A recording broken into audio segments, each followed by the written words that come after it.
Basically এই লেকচারে আমি হিমোস্ট্যাসিসের ব্যাপারে বলবো। যদি চ্যানেলটি ভালো লাগে অবশ্যই সাবস্ক্রাইব করবে।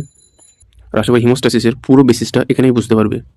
হিমোস্ট্যাসিস হচ্ছে একটা প্রসেস, যে প্রসেসের দ্বারা আমাদের বডিতে যখন কোনো কাট লাগে বা কোনো ক্ষত হয়, তার ফলে যে রক্তক্ষরণ হয়, সেই রক্তটা জমাট বাঁধার প্রসেসটাই হচ্ছে হিমোস্ট্যাসিস। আমাদের আমাদের বডিতে যখন কোনো কাট লাগে কিংবা ইন্টারনালি কোনো ব্লিডিং হয় কিংবা যে কোনো ক্ষতস্থানে যখন ব্লিডিং হয়, ওই ব্লিডিং আটকানোর জন্য আমাদের ব্লাড ভেসেলের সারফেসে রক্ত জমাট বাঁধার যে প্রসেস, সেই প্রসেসটাকেই আমরা বলি হিমোস্ট্যাসিস।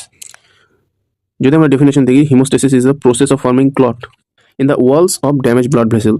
ড্যামেজ ব্লাড ভেসেলের ওয়ালে and preventing blood loss while maintaining blood in fluid state within the vascular system। মানে যাতে পুরো ব্লাডটা ক্লট না হয়, শুধুমাত্র আমাদের ব্লাড ভেসেলের ওয়ালেই ব্লাডটা ক্লট হয়, ওই প্রসেসটার নামই হচ্ছে হিমোস্ট্যাসিস। আমাদের যে হিমোস্ট্যাসিস মানে যে মুহূর্তে কাট লাগে বা কাট লাগা শুরু থেকে একদম উন্ড হিল হওয়া পর্যন্ত টোটাল 5টা স্টেজে আমাদের হিমোস্ট্যাসিসটা হয়ে থাকে। প্রথম স্টেজটার নাম হচ্ছে ভাস্কুলার স্প্যাজম বা ভেসো কনস্ট্রিকশন। সেকেন্ড স্টেজটার নাম হচ্ছে প্লেটলেট প্লাগ ফর্মেশন। থার্ড হচ্ছে coagulation pathway. Fourth clot retraction. And fibrinolysis. 5টা স্টেজ বোঝার জন্য আমি একটা স্লাইডে পুরো বোঝানোর পর যেটা বুঝিয়েছি সেটাই আমি স্লাইডে লেখাগুলোও দেখাবো। এই হচ্ছে পুরো স্লাইড। কীভাবে পুরো কাজটা হয় সেটা দেখানোর জন্য আমি এগুলো মুছে দেবো, যাতে আবার নতুন করে দেখাতে পারি। এইগুলো হচ্ছে অ্যাকচুয়ালি, এটা আমরা একটা আর্টারির ভিতরের দেখছি। আর্টারির এগুলো সেল। এটা হচ্ছে আমাদের পুরো একটা আর্টারিটা এন্ডোথেলিয়াল সেল দিয়ে তৈরি। এই সেলগুলো হচ্ছে এন্ডোথেলিয়াল সেল। এই সেলগুলো নিচে এরকম মাসল লেয়ার থাকে, তার উপরে কোলাজেন লেয়ার থাকে। যদি কোলাজেন লেয়ারটা দেখি তো ঠিক এরকম একটা কোলাজেন লেয়ার থাকে। এবার জিনিসটা শুরু হয়, হিমোস্ট্যাসিস শুরু হয় এখান থেকে, যখন হচ্ছে প্রথম কাট লাগে। ধরলাম যখন আমাদের কোনো ইনজুরি হলো বা ব্লাড যখন কাট লাগলো, তখন এখান থেকে শুরু হয়। এখান থেকে কাট লাগার ফলে কি হয়, এখানকার যে ভেসেল সেখানে ইনজুরি হয়। ইনজুরি হওয়ার ফলে কি হয়, এই যে এন্ডোথেলিয়াল সেল আছে, এখান থেকে এন্ডোথেলিন নামে একটা কেমিক্যাল রিলিজ হয়। এই এন্ডোথেলিন কি করে, এন্ডোথেলিন আবার নেক্সট এখানে আসবে এই সেলগুলোতে, প্লাস এই মাসলগুলোতে আসবে। এই মাসলগুলোতে এসে ভেসো কনস্ট্রিকশন করাবে। ভেসো কনস্ট্রিকশন মানে ছোট হওয়া বা কনস্ট্রিক্ট হওয়া। এটার কারণ হচ্ছে যাতে ও নিজেকে কনস্ট্রিক্ট করে এখান থেকে ব্লাড ফ্লোটা আটকাতে পারে। এটা ফার্স্ট স্টেপ ওর। ভেসো কনস্ট্রিকশনের হওয়ার পরপরই নেক্সট স্টেজ হচ্ছে আমাদের ভেসো কনস্ট্রিকশনের পরে আমাদের প্লেটলেট প্লাগ ফর্মেশনটা স্টার্ট হয়। ভেসো কনস্ট্রিকশন হয় কারণ এই সেল থেকে আমাদের যে এন্ডোথেলিয়াল সেল আছে, ইনজুরির কারণে এখান থেকে এন্ডোথেলিন রিলিজ হয়, আর এন্ডোথেলিন কি করে, ভেসো কনস্ট্রিকশন করায়। ভেসো কনস্ট্রিকশনের পর যদি নেক্সট স্টেপ দেখি, তাহলে এই যে কোলাজেন লেয়ারটা আছে, এখানে অনেকগুলো ফ্যাক্টর থাকে, আর সে দুটো দেখাচ্ছি। এই ফ্যাক্টরগুলোর নাম হচ্ছে ভন ওয়াইলব্র্যান্ডস ফ্যাক্টর বা VWF। এগুলোর নাম হচ্ছে ভন ওয়াইলব্র্যান্ডস ফ্যাক্টর বা VWF। এই VWF এর উপর, এটা যদি ভন ওয়াইলব্র্যান্ড ফ্যাক্টর হয়, এর উপরে একটা রিসেপ্টর থাকে যার নাম হচ্ছে জি। এর উপরে একটা রিসেপ্টর থাকে যার নাম হচ্ছে GP1B বা গ্লাইকোপ্রোটিন 1B। আর এই যে রিসেপ্টরটা আছে, এটা অন্য একটা প্লেটলেটের সাথে, এই প্লেটলেটটা এখানে এসে বন্ড করতে পারে। আর এটা যেহেতু ব্লাড ভেসেলের মধ্যে আমরা জানি যে ফর্মড এলিমেন্ট থাকে সেলগুলো, আর থাকে প্লাজমা, আর প্লাজমার মধ্যে থাকে ক্লটিং ফ্যাক্টর, আর ফর্মড এলিমেন্টের মধ্যে থাকে প্লেটলেট। তো প্লেটলেটগুলো যেগুলো এখানে অসংখ্য প্লেটলেট ঘুরে বেড়াচ্ছে, তার মধ্যে যেহেতু এখানে দুটো ভন ওয়াইলব্র্যান্ড ফ্যাক্টর দেখেছি, এরা এর সাথে বন্ড করে নেবে GP1B তে। যখনই GP1B তে বন্ড করবে, এখান থেকে কিছু কেমিক্যাল রিলিজ করবে, যেমন থ্রম্বক্সিন, A2, সেরোটোনিন, তার সাথে করবে ক্যালসিয়াম, আর করবে ADH। মানে দেখলাম আমরা যে ফার্স্টে কি করলো, যে এন্ডোথেলিন রিলিজ করলো ইনজুরির জন্য। এন্ডোথেলিন এখানে আসবে, ফার্স্টে আসলো এন্ডোথেলিন রিলিজ করলো। এন্ডোথেলিন রিলিজ করার পর এন্ডোথেলিনটা এখানে ভেসো কনস্ট্রিকশন করায়। ভেসো কনস্ট্রিকশন করার পর নেক্সট এখানে দেখছি যে এখানে কিছু ফ্যাক্টর আছে, যেটা আমাদের এন্ডোথেলিন সেলের বাইরে আছে। যতক্ষণ না এক্সপোজ হয় ততক্ষণ প্লেটলেটের সাথে তো দেখা হয় না। তো বাইরে থাকে আমাদের ওয়াইল্ড ব্রাঞ্চ ফ্যাক্টর, আর তার মধ্যে রয়েছে GP1B বন্ড বা GP1B রিসেপ্টর।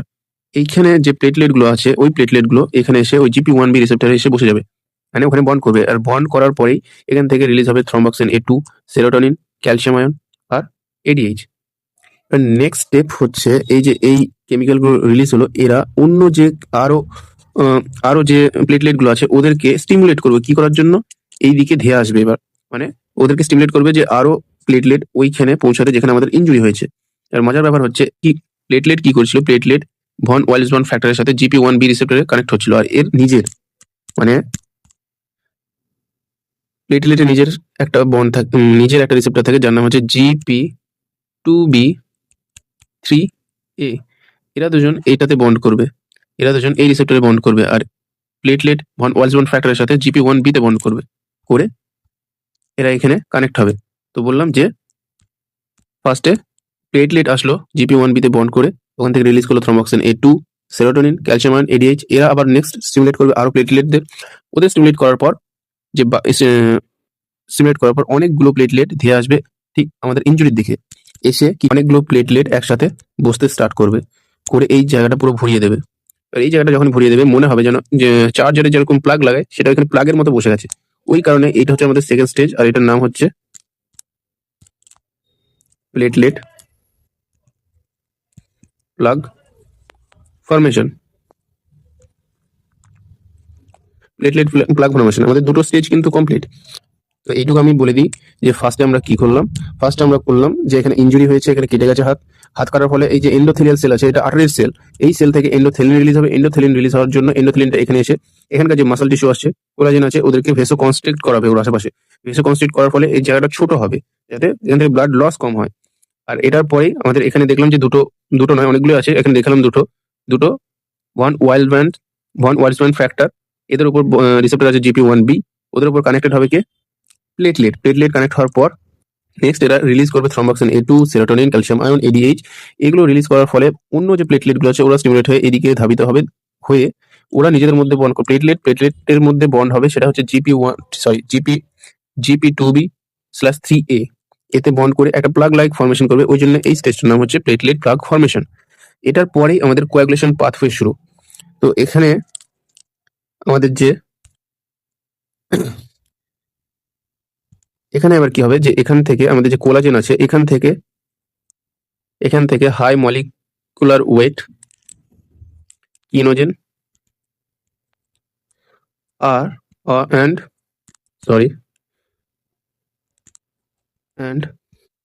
ক্যালিক্রেন, এইগুলো অ্যাক্টিভ করবে কাকে?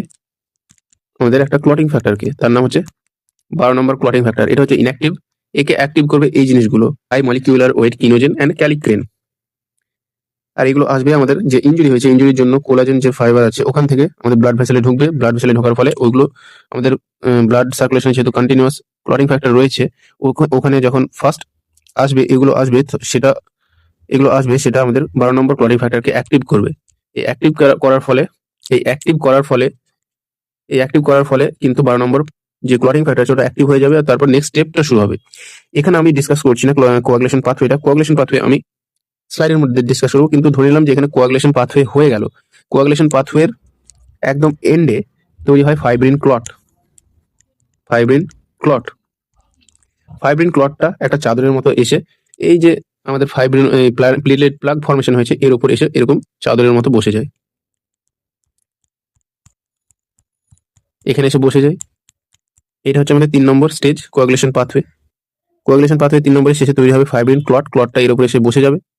তারপর কোয়াগুলেশন পাথওয়ে শেষ হওয়ার পর নেক্সট যেটা শুরু হয় সেটা হচ্ছে ক্লট রিট্রাকশনে কি হয়, লিটারালি এই যে এন্ডোথেলিয়াল সেল প্লেটলেট আছে, এই প্লেটলেটগুলো কি করে, এই আশেপাশের এন্ডোথেলিয়াল সেলগুলোকে রিট্র্যাক্ট করে বা নিজের দিকে টেনে আনে, যাতে খুব তাড়াতাড়ি ইনজুরিটা হিল হয়ে যায়। এটাই আমাদের থার্ড। আরেকবার বলছি যে এই যে প্লেটলেটগুলো আছে আমাদের পুরো প্লাগ ফর্মেশন হয়ে রয়েছে, এইগুলো কি করে আশেপাশের এন্ডোথেলিয়াল সেলগুলোকে রিট্র্যাক্ট করে বা একে অপরের দিকে নিজে টেনে আনে। যেরকম স্পাইডারম্যান দুটো জাল দিয়ে টেনে আনতো, ঠিক সেরকমই এটাকে টেনে আনে যাতে খুব তাড়াতাড়ি ইনজুরিটা হিল হয়ে যায়। এবারে ঠিক এভাবেই এই স্টেজটার নাম হচ্ছে ক্লট রিট্রাকশন। আর ধরে নিলাম যখন আমাদের ইনজুরি ঠিক হয়ে যাবে, হিল হয়ে যাবে, হিল হয়ে গেলে এখানে ধরে নিলাম যে নতুন করে আমাদের এখানে এন্ডোথেলিয়াল সেল তৈরি হয়ে গেছে আর উপরে রয়ে গেছে ফাইব্রিন ক্লট।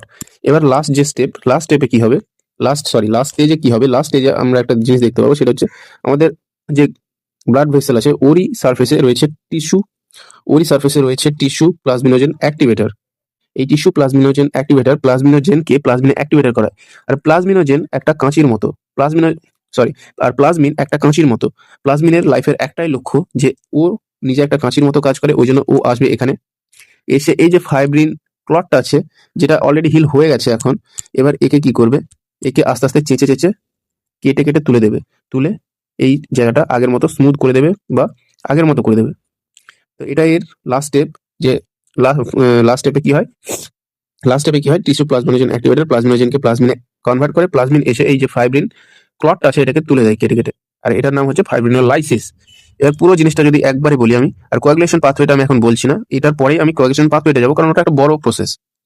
কিন্তু এটা জেনে নাও যে ওই মাঝখানে কোয়াগুলেশন পাথওয়েটা হয়ে গেছে, আর হয়েই সেখানে এখানে তৈরি হয়েছে ফাইব্রিন ক্লট।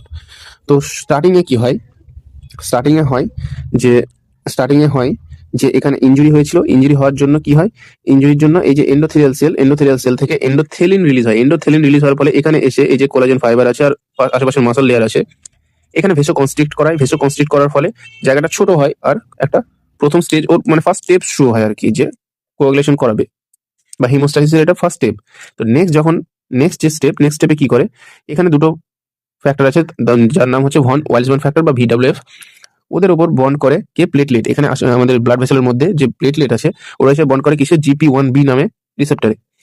এবার বন্ড করার পর এখান থেকে কিছু কেমিক্যাল রিলিজ হয় যার নাম যেমন থ্রমাক্সিন A2, সেরোটোনিন, ক্যালসিয়াম আর ADH। এরা ফার্দার অন্য প্লেটলেটকে স্টিমুলেট করে ওরা ধাবিত হয় যে যেখানে প্লেটলেট আর ভন ওয়াইলসম্যান ফ্যাক্টর বন্ড করেছিল। এবার এখানে এসে প্লেটলেট আরেকটা প্লেটলেটের সঙ্গে GP2B3A তে বন্ড করে, অনেকগুলো একসাথে বন্ড করে করে এখানে পুরো জড়ো হয়ে একটা প্লাগের ফর্মেশন করে। এই প্লাগের যে ফর্মেশন করলো এই স্টেজটার নামই হচ্ছে platelet plug formation. Platelet plug formation হওয়ার পর আমি আরেকটা জিনিস বললাম, এখান থেকে দুটো কেমিক্যাল রিলিজ হয়, একটা হচ্ছে হাই মলিকুলার ওয়েট কিনোজেন আর একটা ক্যালিক্রেন। এই ক্যালিক্রেন আর কিনোজেন আমাদের ব্লাড ভেসেলের মধ্যে থাকা 12 নম্বর ক্লটিং ফ্যাক্টরকে অ্যাক্টিভ করে, যার কারণে ইন্ট্রিনসিক পাথওয়ে শুরু হয়। ইন্ট্রিনসিক পাথওয়ে কি সেটা পরে বলছি। ইন্ট্রিনসিক পাথওয়ে শুরু হয় ফ্যাক্টর 12 থেকে, যেটা ইনঅ্যাক্টিভ থাকে এরা অ্যাক্টিভ করে তৈরি করে কি অ্যাক্টিভ 12 ফার্দার অনেকগুলো প্রসেস করে 10 নম্বরকে অ্যাক্টিভ করবে, তারপর শেষে গিয়ে একটা ফাইব্রিন ক্লট তৈরি হবে। ওই ফাইব্রিন ক্লটটা এসে যে প্লেটলেট প্লাগ ফর্মেশন হয়েছিল ওর উপরে চাদরের মতো এসে বসে যায়। এটা আমাদের থার্ড স্টেজ কোয়াগুলেশন পাথওয়ে।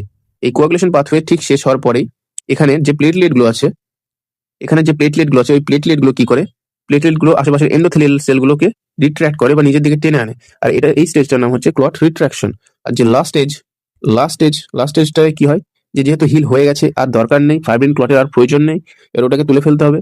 ওই কারণে কি করে, এখানে আমাদের একটা ব্লাড ভেসেলের সারফেসে টিস্যু প্লাজমিনোজেন অ্যাক্টিভেটর থাকে, যে কিনা অ্যাক্টিভ করে কাকে, প্লাজমিনোজেনকে প্লাজমিনে অ্যাক্টিভ কনভার্ট করে। প্লাজমিনোজেন হচ্ছে inactive form, plasmin active form. এই প্লাজমিনের লাইফের একটাই লক্ষ্য বললাম, ওর লক্ষ্য হচ্ছে ফাইব্রিন ক্লটকে চেঁচে চেঁচে তুলে দেওয়া। ওর লাইফে একটাই লক্ষ্য কি, ফাইব্রিন যে ক্লটটা আছে ওকে চেঁচে চেঁচে তুলে দেবে, তুলে দিয়ে যে এই যে স্টেজটা এটা হচ্ছে ফাইব্রিনোলাইসিস, যেখানে ফাইব্রিন যে ক্লটটা আছে ওটা নষ্ট করে দেয়, ঠিক কাঁচির মতো কাজ করে। এই হচ্ছে আমাদের 5টা স্টেজ। এরপর আমি ডিটেলসে কোয়াগুলেশন পাথওয়েটা বোঝাচ্ছি। কোয়াগুলেশন পাথওয়ে বলার আগে আমি বলতে চাই, আমাদের শরীরে টোটাল 13টা ক্লটিং ফ্যাক্টর থাকে।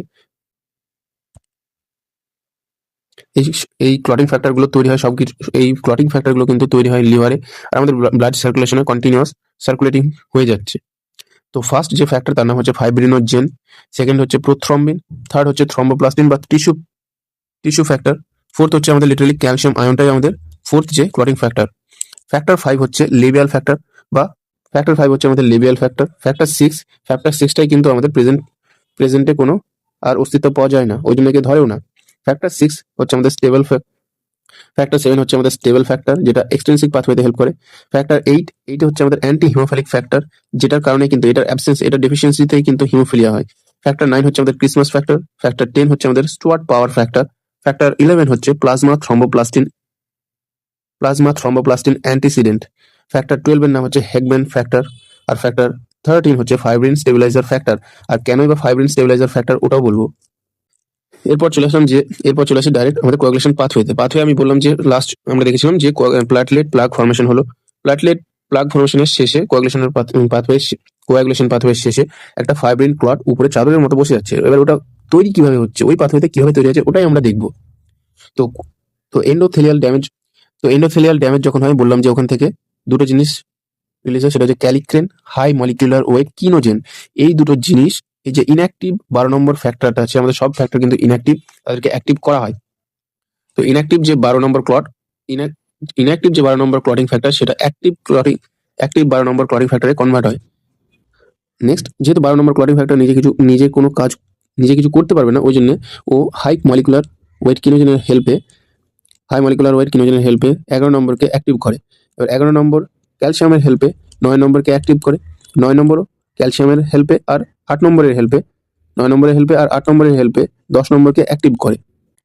আর অন্যদিকে যে কোলাজেন এক্সপোজার হয়েছিল, ওখান থেকে প্লেটলেট এসেছে, আর ওখানে ফসফোলিপিডও এসেছে। এবার এই যে অ্যাক্টিভ 10 নম্বর ফ্যাক্টর, 5 নম্বর ফ্যাক্টর আর ফসফোলিপিড, এরা মিলে রিয়াকশন করে প্রোথ্রম্বিন অ্যাক্টিভেটর তৈরি করে। এই প্রোথ্রম্বিন অ্যাক্টিভেটর প্রোথ্রম্বিনকে থ্রম্বিনে কনভার্ট করে। এটা আমাদের চলছে কিন্তু ইন্ট্রিনসিক পাথওয়ে শুরু হয় 12 নম্বরে। 12কে অ্যাক্টিভ করে 12কে ইনঅ্যাক্টিভ থেকে অ্যাক্টিভ করে 11কে ইনঅ্যাক্টিভ থেকে অ্যাক্টিভ করে 11 নম্বর, 9 নম্বরকে ইনঅ্যাক্টিভ থেকে অ্যাক্টিভ করে, আর 10 নম্বরকে 9 নম্বর আর 8 নম্বর মিলে সাথে ক্যালসিয়াম অ্যাক্টিভ করে। এই অ্যাক্টিভ 10 নম্বর, 5 নম্বর আর ফসফোলিপিড, এরা তৈরি করে হচ্ছে কি প্রোথ্রম্বিন অ্যাক্টিভেটর, যেটা ফার্দার প্রোথ্রম্বিনকে থ্রম্বিনে কনভার্ট করে। এই যে প্রোথ্রম্বিন তৈরি হয়ে গেল একবার, এই প্রোথ্রম্বিন পজিটিভ ফিডব্যাক দিয়ে আরো কোটি কোয়াগুলেশন পাথওয়ে স্টার্ট করায়। এই যে প্রোথ্রম্বিন থেকে থ্রম্বিন তৈরি হলো, প্রোথ্রম্বিন থেকে থ্রম্বিন তৈরি হওয়ার পর এই থ্রম্বিনটা কিন্তু অ্যাক্টিভ ফাইব্রিনোজেনে কনভার্ট করে। কিন্তু এটা হচ্ছে খুব স্টেবল নয়। একে স্টেবল করবে কিন্তু 13 নম্বর ফ্যাক্টর। কারণ কি, যদি দেখাই, ফার্স্ট আমি যদি ধরি, এগুলো হচ্ছে ফাইব্রিন। থ্রম্বিন কি করে, এই ফাইব্রিনগুলোকে এরকম একটা শুধু অ্যাক্টিভ করে এরকম তৈরি করে। কিন্তু 13 নম্বর কি করে, 13 নম্বর এটাকে এই সবগুলোকে এক জায়গায় করে পুরো জালের মতো তৈরি করে দেয়, বা চাদরের মতো তৈরি করে দেয়। এটা হচ্ছে 13 নম্বরের কাজ। এই যে স্টেবিলাইজ করছে, এটা কিন্তু 13 নম্বর করে। এটা কিন্তু একটা স্টেবল ফর্মে নিয়ে আসে, যার ফলে ক্লট তৈরি হয়। এবার ওই ক্লটটা গিয়ে বসবে কিন্তু কোথায়, প্লেটলেটের যে প্লাগ ফর্মেশন হয়েছিল ওখানে গিয়ে বসবে।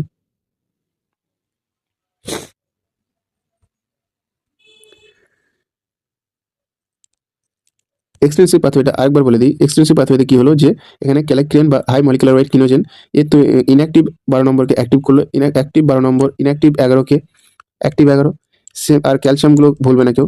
এই অ্যাক্টিভ 11, ইনঅ্যাক্টিভ 9কে অ্যাক্টিভ 9, ইনঅ্যাক্টিভ 9কে অ্যাক্টিভ 9, তারপর 10কে অ্যাক্টিভ 10, এই অ্যাক্টিভ 10 5 নম্বর আর ফসফোলিপিড, এরা মিলে প্রোথ্রম্বিন অ্যাক্টিভেটর তৈরি করবে। প্রোথ্রম্বিন অ্যাক্টিভেটর প্রোথ্রম্বিনকে থ্রম্বিনে কনভার্ট করবে, থ্রম্বিন পজিটিভ ফিডব্যাক দেবে। আর এই থ্রম্বিন ইনঅ্যাক্টিভ অ্যাক্টিভ ফাইব্রিনোজেনে কনভার্ট করবে। আর তারপর এটাকে ফাইব্রিন ক্লটে পরিণত করবে কিন্তু আমাদের 13 নম্বর ফ্যাক্টর, যেটা বললাম যে আগে স্টেবল থাকবে না, পরে স্টেবল করবে কি 13 নম্বর ফ্যাক্টর। আর অন্যদিকে আরেকটা পাথওয়ে চালু হয়, সেটা হচ্ছে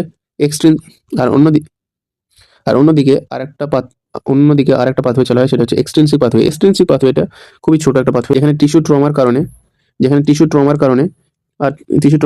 আর টিস্যু থ্রম্বোপ্লাস্টিন, মানে 3 নম্বর যে ফ্যাক্টর, ওরা তার সাথে মিলে তৈরি করবে গ্লাইকোপ্রোটিন আর ফসফোলিপিড। আর তার সাথে হেল্প করবে কি 7 নম্বর ফ্যাক্টর। এদের হেল্পে 10 নম্বর ফ্যাক্টর অ্যাক্টিভ করবে। এই 10 নম্বর ফ্যাক্টর আবার ক্যালসিয়াম আর 5 নম্বর ফ্যাক্টরের সাথে মিলে প্রোথ্রম্বিন অ্যাক্টিভেটর তৈরি করবে। তারপর নিজেদের মধ্যে একটা কমন পাথওয়ে তৈরি করবে। এটা হচ্ছে এক্সটেন্সিভ পাথওয়ে। আর সব এন্ডে আমাদের তৈরি হবে ফাইব্রিন ক্লট। এবার যদি ওই স্লাইডটা মনে করি, যে ফাইব্রিন ক্লটটা গিয়ে বসবে আমাদের প্লেটলেট প্লাগ ফর্মেশনের উপরে। ওটা করার পর নেক্সট স্টেজ যেটা ছিল, যে ক্লট রিট্রাকশন হবে, তারপর ফাইব্রিনোলাইসিস হবে। বাস এইটুকুই। ফার্স্টে আমাদের হয়েছিল কি ভাস্কুলার স্প্যাজম, তারপর প্লেটলেট প্লাগ ফর্মেশন, তারপর কোয়াগুলেশন পাথওয়ে, তারপর ক্লট রিট্রাকশন, আর লাস্ট ফাইব্রিনোলাইসিস। ফার্স্টে কি হচ্ছিল, আমাদের ভেসো কনস্ট্রিকশন হচ্ছিল। এই যে ভেসো কনস্ট্রিকশন, এটা কার জন্য, রিফ্লাক্স আর এন্ডোথেলিন ফ্রম এন্ডোথেলিয়াম সেল থেকে। এই যে নর্মাল ব্লাড কাটার পর ওখান থেকে আমাদের endothelial cell endothelial cell release হলে আশেপাশে কি করবে, ভেসো কনস্ট্রিক্ট করবে, যে ছোট হয়ে গেছে।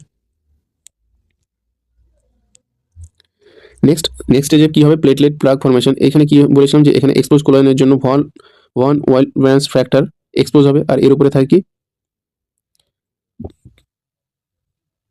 এর উপরে এর উপরে থাকে কি GP1B রিসেপ্টর, যেটা বাইন্ড করবে কার সাথে, ভন ওয়াইজম্যান ফ্যাক্টর প্লেটলেট এর সাথে বাইন্ড করবে। নেক্সট ওখান থেকে সিক্রেশন হবে ADP, থ্রম্বাকশন A2, serotonin, calcium ion. এরপর এটা অ্যাক্টিভ করবে অন্য, এরা অ্যাক্টিভ করবে GP2B3A যে রিসেপ্টরটা আছে। এর ফলে অন্য যে প্লেটলেটগুলো আছে ওরা এক জায়গায় হবে, এই যে এক জায়গায় এসে জড়ো হবে আর বন্ড করবে, যার কারণে একটা হোয়াইট ক্লট তৈরি হবে। এই যে ফার্স্ট আমাদের ভেসো কনস্ট্রিক্ট হলো, তারপর এখান থেকে ভন ওয়াইজম্যান ফ্যাক্টর এখানে এসে একটা প্লেটলেট এখানে জোড়ার পর অন্য এই জোড়ার পর এখান থেকে রিলিজ করলো serotonin, calcium, serotonin, ADP, থ্রম্বাক্সিন A2। এরা অন্য প্লেটলেটকে সংকেত দেবে আর এরা এসে আবার এখানে বন্ড করবে। তারপর আমাদের শুরু হয় কোয়াগুলেশন পাথওয়ে। আমাদের 3টে স্টেজে হয়, একটা হচ্ছে এক্সটেন্সিক, একটা ইন্ট্রিনসিক, আর দুটোর একটা কমন পাথওয়ে। কোয়াগুলেশন পাথওয়ে আমাদের 3টে স্টেপে হয়। একটা হচ্ছে ফরমেশন অফ প্রোথ্রম্বিন অ্যাক্টিভেটর, আর একটা conversion of prothrombin into thrombin, আর একটা হচ্ছে conversion of fibrinogen into fibrin. তো আর ফার্স্টে আমাদের প্রোথ্রম্বিন অ্যাক্টিভেটরটা তৈরি হয় কিভাবে, একটা ইন্ট্রিনসিকে শুরু হয়, একটা এক্সট্রিনসিকে শুরু হয়। ইন্ট্রিনসিকে শুরু হয় 12 নম্বর দিয়ে, আর এক্সট্রিনসিকে 3 নম্বর দিয়ে। 3 নম্বর আর 7 নম্বর মিলে আমাদের তৈরি করে, 3 নম্বর আর 7 নম্বর মিলে 10 নম্বরকে অ্যাক্টিভ করে, আর ওখানেই 10 নম্বর আর 5 নম্বর আর 10 নম্বর আর 5 নম্বর মিলে প্রোথ্রম্বিন অ্যাক্টিভেটর তৈরি করে। তোমরা এই স্লাইডগুলো দেখে নিতে পারো বা স্ক্রিনশট নিতে পারো।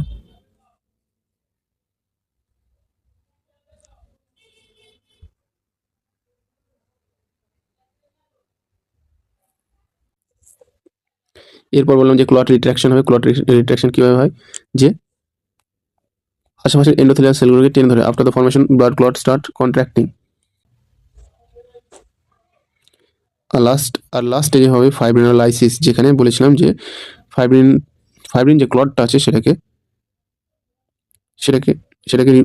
ফাইব্রিন যে ক্লটটা আছে ওটাকে রিমুভ করবে কে, প্লাজমিন।